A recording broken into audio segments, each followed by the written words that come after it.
What's going on? YouTube Metal Complex here, and today I've got a really special video for you guys, especially you Hinder fans out there. I have in my possession currently some really important knives that kind of represent a timeline of Hinderer knives as a whole, as a company. What we're looking at here is the Zero Tolerance, the original ZT Hinder collaboration, the ZT0550. Get that in frame there. The larger, some people might call it an evolution of the 055, the larger 0560. This is actually the CBCF version. We have the one that's currently in production, not this G10 version, it was recently discontinued, the Hinder ZT 0562, and an actual Hinder XM18. This is a Gen 6 model, 3.5 inch, which a lot of these, arguably all of them, are based off of. Now, before we get started here, I want to let everybody know exactly what you're about to invest your time in, because as you can see by the timestamp, this is a long video. I am a huge Hinderer fan. I have a ton of Hinderer videos. I've collected an enormous amount of Hinderer knives. I've handled just about every single Hinderer collaboration, Hinderer knife. I mean, literally, you can go back and look at my channel. There's a ton of stuff. I've got a Hinderer playlist, which this will be a part of. I've experienced a lot of Hinderer knives. I'm also very biased in favor of Rick Hinderer knives. So you're gonna, there's gonna be that element to it. This is not a battle because two of these knives are discontinued. These two here, the 050 and the 0560.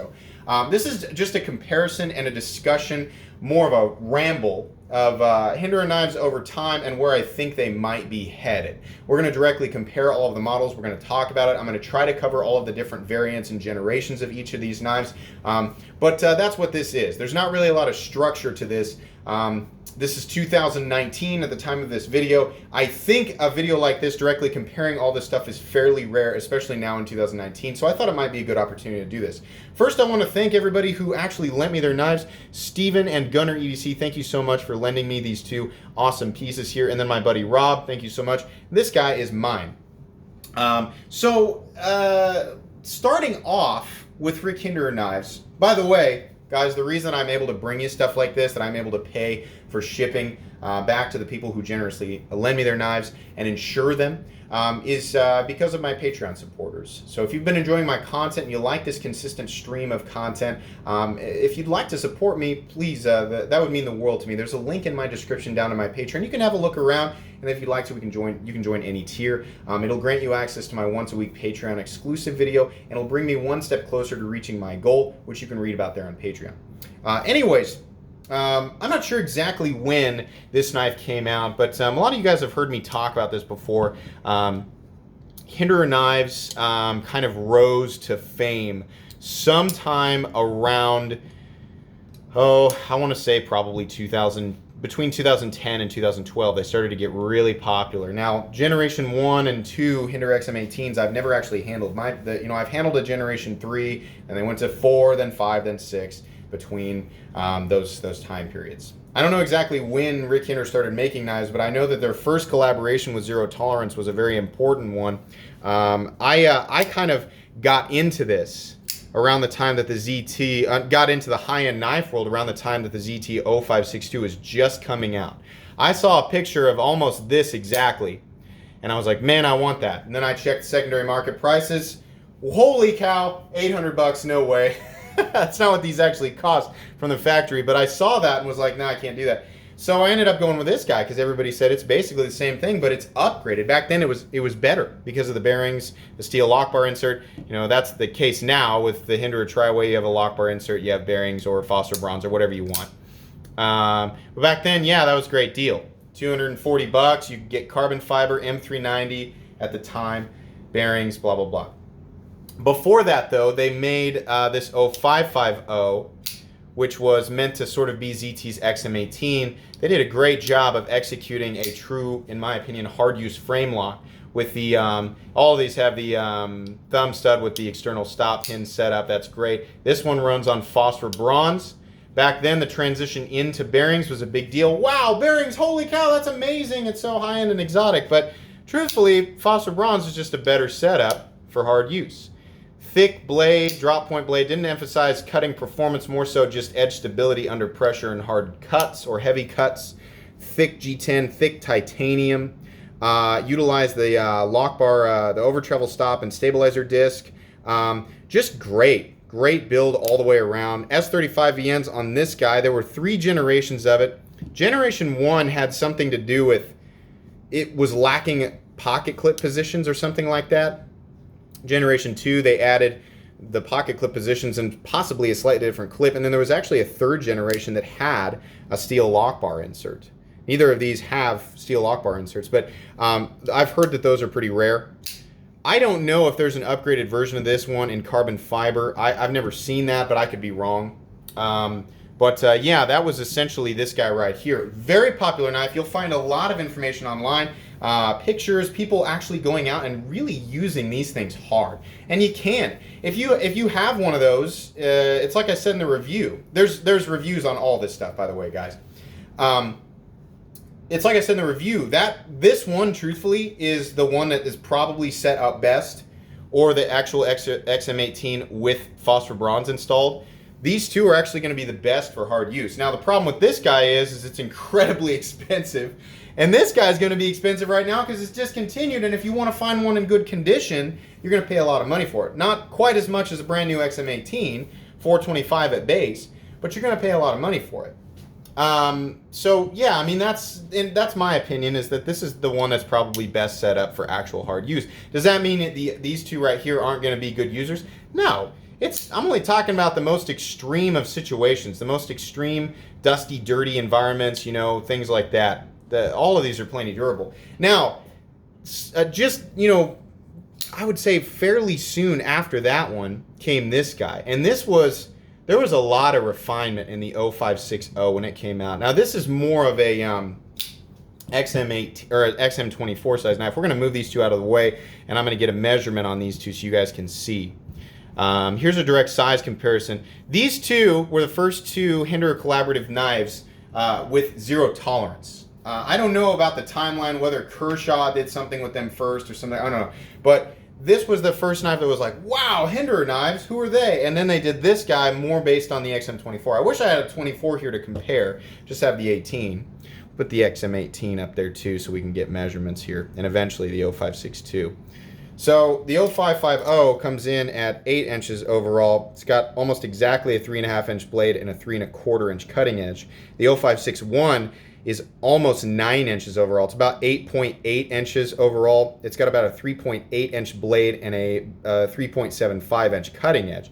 The XM18 is closer to the 0550. It's 8.25 overall. Again, a 3.5 inch blade and a just shy of a 3.25 inch cutting edge, more about 3 1/8. So very similar, you know, the 0550 and the XM18. The 0562, you guys know, is exactly the same length as a Hinder XM18. You can see here the actual slicer grind versus ZT's slicer grind. I don't want to get into its discussion about grinds or blade shapes because we've got a million amongst everything that Hinder offers. Sorry, I'm making sure my camera's still level. Yeah, you can see there these two are about the same except for the blade. There's a little more height on the blade between both the ZTs versus the XM, and there's also more cutting edge on the 03 or 0562. Sorry, trying to remember all the model names. But yeah, so that's what we're looking at there, you know, for size comparisons, the difference between everything. Now on the 0561, this was more, you know, trying to be the XM24. This is a bigger guy. It also has a lot of additional refinements, you know, stuff that I would enjoy here in 2019. Contoured scales, you know, the G10 version, it was textured G10, the standard version of this. This CBCF is a very rare version, very upgraded version. You know, ZT liked to do a standard version and then an upgraded sort of, you know, it was an M390 in carbon fiber usually. But this model had contoured scales, which are great. Kind of really brings down the thickness, or at least it gives an illusion of a thinner setup. And actually it does. No, it actually does weigh less. I'll weigh them here in a sec. They all utilize, you know, these larger fasteners. This one's, you know, on the titanium's got that micro milling on the contouring, really great. On the original or the standard 0560 and 0561 and the blackwash version, it was like a golf ball texturing, more similar to this, the titanium scale I've got on this guy.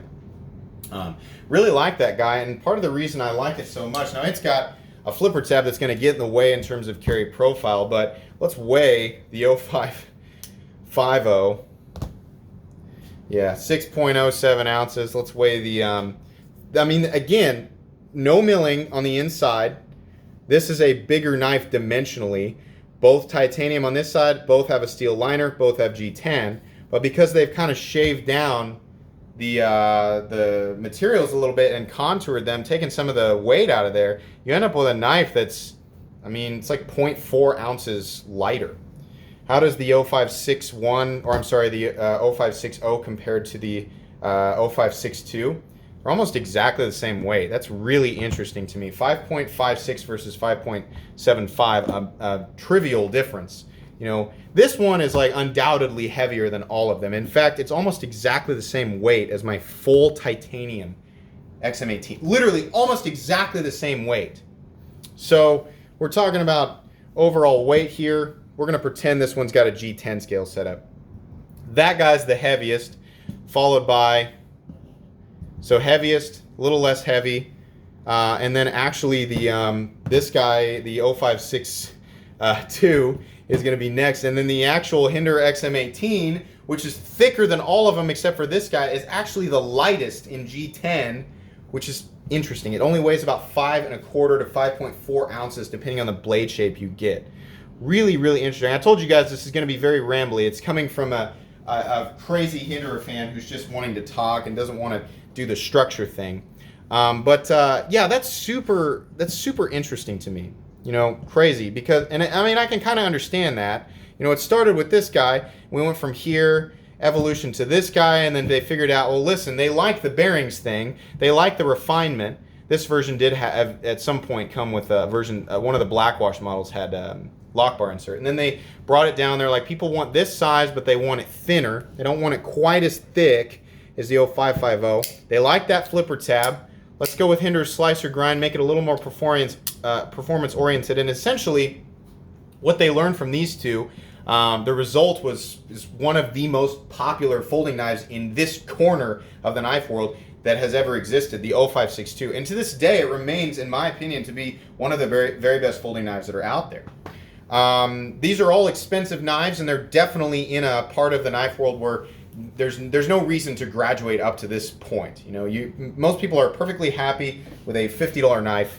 You know, the point of this video is not to be like, you have to buy a Hinder knife. You should. Now, it's just like, hey, let's look at these because I've got all of them together. Yeah, you know, they ended up with the 0562. The funny thing is, and the irony is that for this exact same reason that Rick Hinder ended up developing the tri-way pivot system, is as this progression of time occurred. You know, we started out with this is the clunky dinosaur, upgraded a little bit, super upgraded.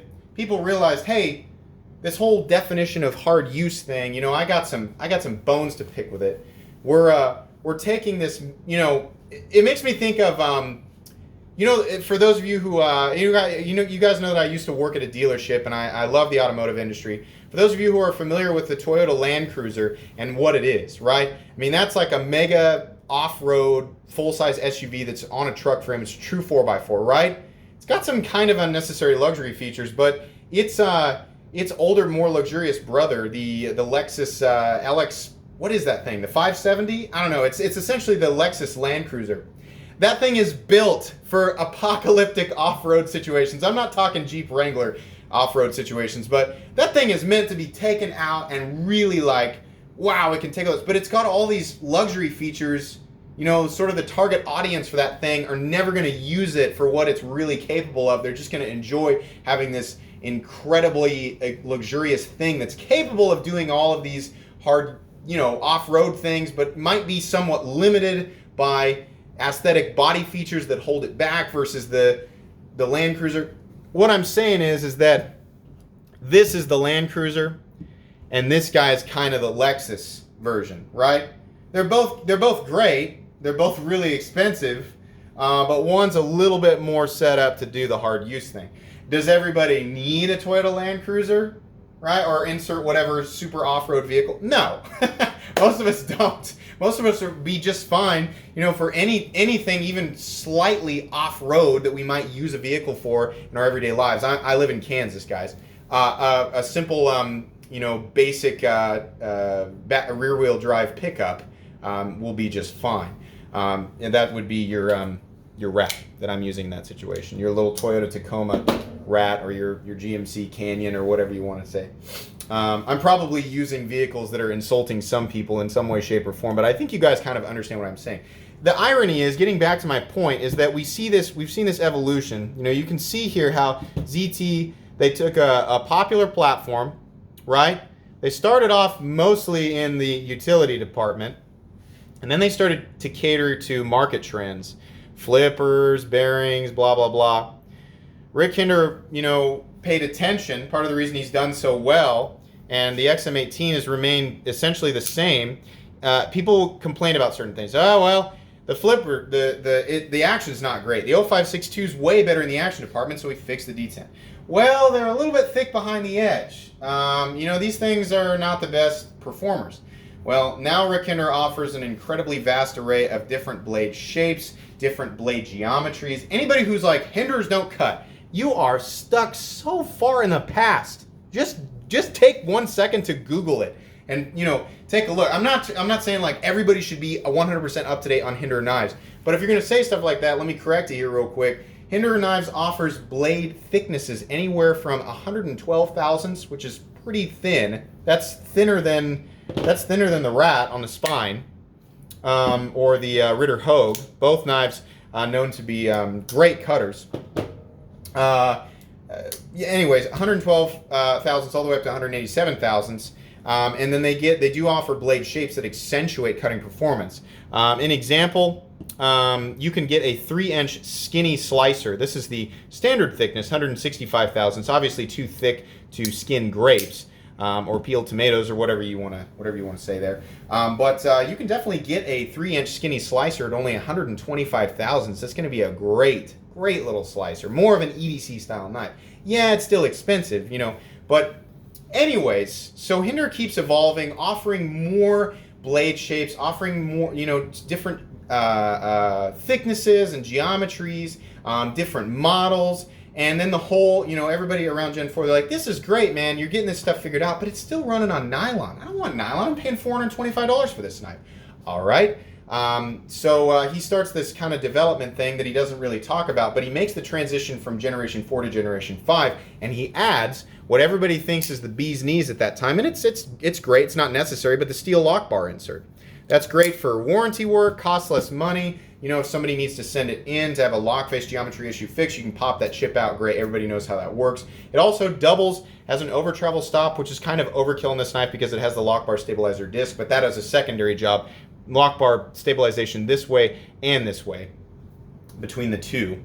So he adds that lock bar insert, so that kind of alleviates complaints there with, you know, locks wearing over the other side during hard use. Well, we can pop the chip out. Okay, great. But then he releases the tri-way pivot system, which essentially just kills any argument or any complaints about what should or should not be inside the pivot. People who like bearings, well, you can have bearings. People who like phosphor bronze, you can have phosphor bronze. People who like nylon, I guess you can have nylon. It comes with all that stuff. It's all there. So it's funny that, like, you know, this evolution occurs where it's like market trends, then people figure out, wait a second, how most people are defining hard use and the elements of a knife that we would want for hard use, you know, are not really being included in some of these as we evolve, as the knife world evolves. So Rick Hinder just takes care of everybody. So now you can actually have, you know, the best user version of this. You know, you can have your XM18 running on phosphor bronze, and then it's got all the other elements of a good hard use cutting tool, more closely resembling the original collaboration, the 0550, which to my knowledge was actually based on an original custom prototype that Hinder did. I've only seen like 1 or 2 pictures of it. It's interesting, but yeah, it's kind of funny how it evolved that way. Sorry, I had to cut the video for time there. But anyways, moving on. All of the different variants and all the different you know, versions of these. Obviously, there's a lot of XM18s, but We kind of talked about the 0550 a little bit. The 0560, its original version was black G10, contoured and textured, very similar to the texturing you see on a standard XM18. The titanium was bead blasted and golf ball textured. Actually, no, it was a little more shiny on the black G10 version. No lock bar insert. Then they had the 0561, which had some quality control improvements. I think there were a few issues with lock face geometry, some slippage, things like that. Apparently they fixed a few things. They fixed some detent issues. It had coyote scales that were the same type of texturing, contoured, but then it had a more matte finished golf ball textured titanium lock side. Blades were in LMAX, and they were tumbled. Very similar tumbling to this guy right here. Then they had a black wash version. That 0561 also did not have a lock bar insert. Then they had a black wash version where you had black wash titanium, black G10, and you had a black washed blade, also in LMAX. Then they apparently had a version, that exact same knife, that had a steel lock bar insert. Now, here's where it's kind of confusing. I have seen pictures of a standard version of this with black G10, the tumbled blade, and the golf ball textured titanium lock side, which was this original version, with a steel lock bar insert. I don't know if those are mods or if that actually existed. I do know 100% for sure there are some blackwash models out there that do have lock bar inserts. They are very rare. You're going to pay a lot of money for them on the secondary market. Almost as much as you're going to pay for the CBCF version, which is copper welded 14C28N and S110V steel. This is like the one that I've holding here, this like nearly mint condition one. These are the most expensive variants of these knives out there. In fact, I think this is the most expensive, rarest version of any Rick Hinder ZT collaboration knife that exists, other than possibly some of the 0392 factory custom variant knives, but those weren't based on the XM18, those were based on the Eclipse. Which I'm sure some of you are like, what? There's so many other Hinder ZT knives. What about the 0566 and the 0393 and the 0392? The 0566 still in production, more so based on the 3-inch Hinder XM18. I don't consider it the same league as these guys. That's a steel frame lock. It's an okay knife. It's just not. I mean, it is based on the XM. It's just not in the same league, in my opinion, as these knives. Then you've got the 0392 and 0393, which are based on the Eclipse, different model. But yeah, so that's the versions of this guy. Any one of those in good condition on the secondary market, you're going to pay a lot of money for. Then we had the 0562. There have been a ton of versions of this guy. These guys came right out of the factory, right out of the gate. Titanium and black G10, not contoured, but a good mix between. You know, it's kind of like what the Shaman did. Heavy chamfering on the outside, not quite as blocky as this guy, not fully contoured, right? But thinner, easier on the hand. LMAX steel in the beginning, and then they had an upgraded carbon fiber and M390 version. Then at some point, the standard versions moved to this newer S35VN, right? And then the M390 carbon fiber was the same. There was a little price bump, went from 240 to 260, was offered in 20 CV. And eventually 204p. It's all the same composition. And then they came out with the full titanium versions, very similar to what you're seeing right here. Slicer grind, all tie, 280 bucks. I had one of those, great knife. Then they had an all black one, then they had one with an orange scale, then they had a tiger stripe blade, and there's a whole bunch. Very, very popular knife. Rick Hinder knives, especially the XM18, you know, honestly, I don't know how soon it's going to be. These two aren't in production. This is still in production, only in its carbon fiber variant and its full titanium variant, and we'll still see sprint runs of this knife in the future for a little bit. But at some point, that's going to end. And Rick Hinder's 0393 model, I think, is ending with ZT. I don't know if they're going to continue collaborations or not. But one thing's for certain, Rick Hinder remains to be one of the best innovators out there, and he's really good about catering, like evolving his platform to cater to as many different people as possible. And now he has the structure to really do it. Hinder knives has taken off. They are, if you want a real XM18, they're very widely available now. He's kind of got the short batch run thing down. You know, he does a run of slicers, then he does a run of Spantos, then he does a run of skinny sheep's foot, then he does some battle worn ones, and he does some vintage ones. I have a vintage one right up here that I probably should have got out for the video. one that's got a tie scale on it. But then he does, and he's got different coatings, and he's got different steels, and Rick Hinder is great about that. For those people who really want to spend that much money on a knife that's really set up to be a legitimate hard use tool, he does a great job catering to everybody. I think this is just my thoughts, and I could be completely wrong. I mean, it's like, why fix what isn't broken, right? The XM18 is not broken.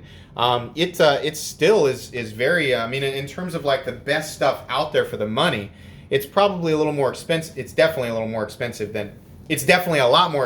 than what most people want to pay, but it's still a very competitive platform in that corner of the knife world. This upper, knives over $400, between $400 and $600. It is a mega heavyweight champion in that department. But it's going to continuously evolve because it has to. Rick Hinder seems to be on top of his game, offering all of these different things. I think we're going to see in Gen 7. I don't know how long Gen 6 is going to last, but I think in Generation 7, we're going to see a pretty major overhaul of the Hinder XM18 platform. I have no idea what it's going to look like. My hopes is that we see some contouring. I would love to see some contouring like this in an XM18. But I don't know what else he's got planned. He's always coming up with new stuff. We're likely going to see a lot of new models from Hinder directly. Now, as far as ZT, I can only hope that Hinder takes one of his newer models, his newer platforms, and makes it work with zero tolerance. I don't know if there's going to be a continuation of his Eclipse design, or if he's going to take his, I know that he's going to discontinue his full titanium full track, right? And release more of a G10 and titanium version, even though the full tracks have G10 inlays. But I don't know if that means that, maybe I've always said this. I think that Rick Hinder should do a medium track, like a medium-sized one. Even I know that the half track and full track are based on military vehicles, but a medium-sized version of that knife collaborated with ZT for around the $240 price point would be awesome. I think it's more likely, if he's going to do something with one of his current models, that ZT makes a version of his half track. ZT seems to be on this thing right now where they're doing away with stuff like this, and they're more catering towards the refined and the premium. The premium mixed with the refined, mixed with the lightweight and compact kind. I mean, I know they have some bigger models, but you can see where ZT's going with it. I can see ZT doing a thinner half track, basically a ZT half track. Right? And I'd be on board for that. I like the half track, but I still want to see, I don't want ZT to give up on a full-sized Hinder collaboration. I would love to see that. Now, ideally, this would be my dream, and this is me just daydreaming. I'd love to see this knife evolve as a platform. It's part of the reason why I concluded my quest for everybody knew that my ideal folding knife, what I was going to claim or crown as Excalibur, was going to be a Hinder XM18, right? No surprise there. But I needed to conclude it because I really feel like we're coming up on, maybe not immediately, but we're coming up on an evolution of the Hinder XM18, and I just kind of needed to conclude it. I needed to find this is now a user, even though it's still ultra clean. I just needed to conclude that. So my dream would be that Hinder and ZT keep their collaborative efforts intact. The Hinder XM18 evolves into the Gen 7 whatever it is, and then ZT picks it up and does their fourth evolution, arguably, of the XM18, right? That would be awesome. I don't think that that's going to happen exactly the way that I want it to. I think that Rick Hinder will always have new models for us to buy, and he will always have my business because I can't seem to stop buying them. But I don't know that we're going to keep seeing it in zero tolerance. I think it's a good idea that Hinder keeps these collaborations with some of these other companies going.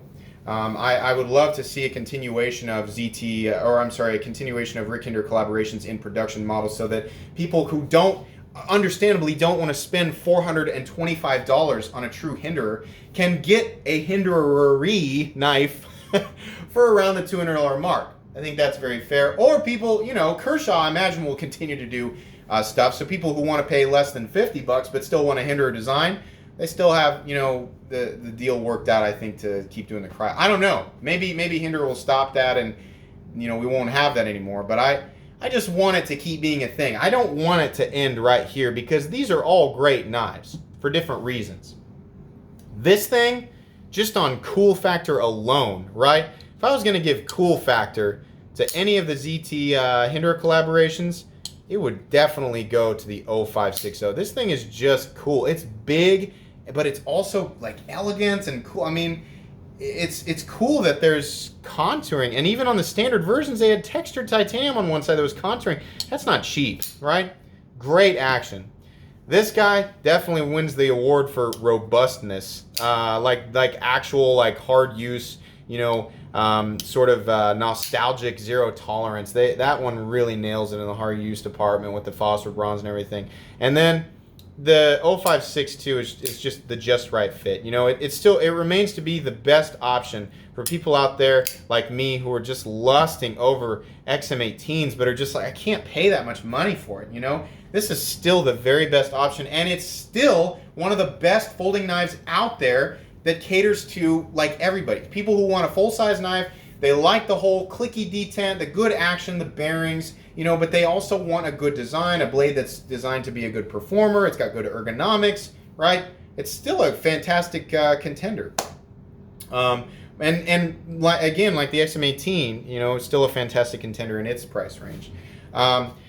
I don't know how much more I can keep talking about this. I just knew that I had to get all of this out, and I wanted to compare and look at all these models. If you guys want to know which one of these I think has the best action, it's still the ZT-0562. The ZT-0562 still has the best action. It also still has the best blade performance-wise. I mean, considering it's 155 thousandths thick, that blade is definitely still the best performer, absolutely.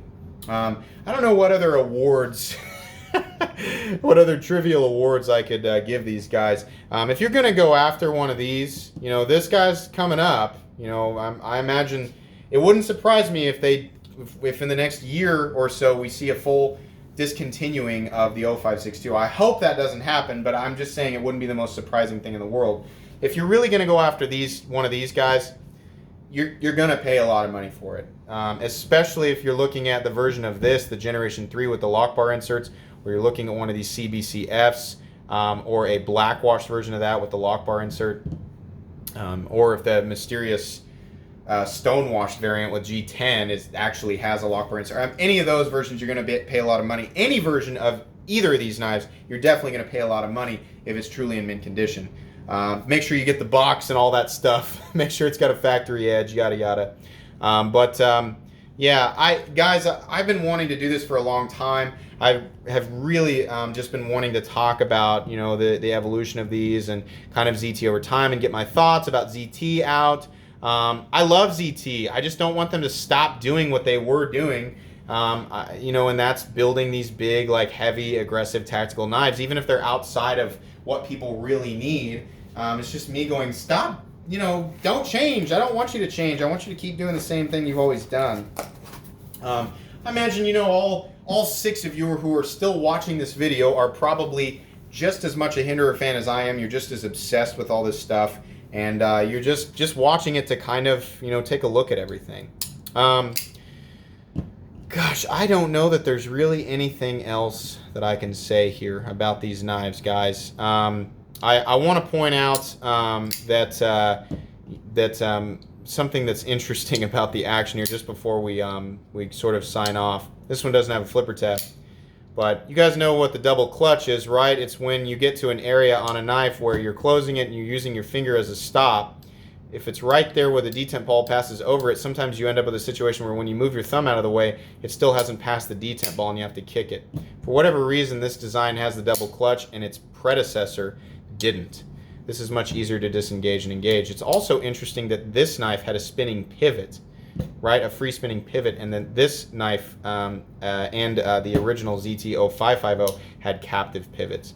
I suppose it's just like what I said, to sort of cater to trends and make this knife appear more aesthetically pleasing on both sides. They actually sacrifice the utility and ease of takedown by removing or getting rid of that captive pivot setup and just adding another fastener on the other side. Weird, right? But this is a great example of how The demands of an ever evolving and ever growing knife community will sometimes change obviously good designs in a line, right? I mean, as we progress towards this way, we lost things. Like I've said, we lost things that were obviously like, don't change that. It makes sense from a user standpoint. Sacrificed them and went more towards like flash and pop and frill. You know, again, not saying the 0562 is bad. It lacks some of the elements that were obviously good for a hard use working tool, like, you know, the ease of disengagement and the lack of there being phosphor bronze in here. Not that bearings are bad, and also the lack of a captive pivot. That's truly all I can say. We're literally climbing on a 40-minute video here. Guys, I hope that you're at least mildly entertained by this. You know, this was an all over the place video, and I just wanted to do it while I had an opportunity. So I hope you're at least entertained. I hope any questions that anybody might have had, I hope I helped answer them. Feel free to ask any additional questions in the comment section. I'll do my best to answer them. Thank you to everybody who lent me their awesome ZT Hinder collaboration so that I could do this video. It was really fun, and it was definitely a good opportunity for me and a good learning experience for me. If you enjoyed this video, please leave a like. If you'd like to check out my other content, you guys know the drill. I do have lots of videos of knives that are either expensive or inexpensive that I don't like, so check those out. And if you enjoy all my content, go ahead and click on this Metal Complex logo right here and subscribe, because there's definitely more content coming.